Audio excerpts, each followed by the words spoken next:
একটা ব্যাংকে যদি আপনি ঠান্ডা পানির পাত্রে রাখেন আর সেই পাত্রটিকে ধীরে ধীরে গরম করতে থাকেন, ব্যাংকটি কিন্তু তাড়াতাড়ি কোনো প্রতিক্রিয়া দেখায় না।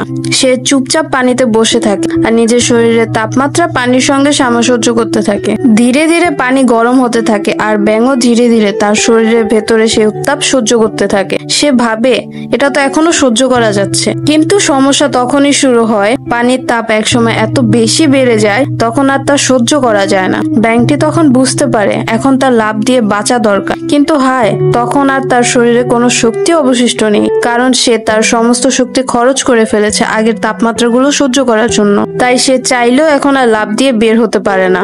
ধীরে ধীরে সে পানিতে সিদ্ধ হয়ে মারা যায়। আপনি কি জানেন ব্যাংকটা আসলে মারা যায়নি পানির তাপে, বরং মারা গিয়েছে সময় মতো সিদ্ধান্ত না নিতে পারে। এই ঘটনাকে বলা হয় বয়লিং ফ্রগ সিনড্রোম।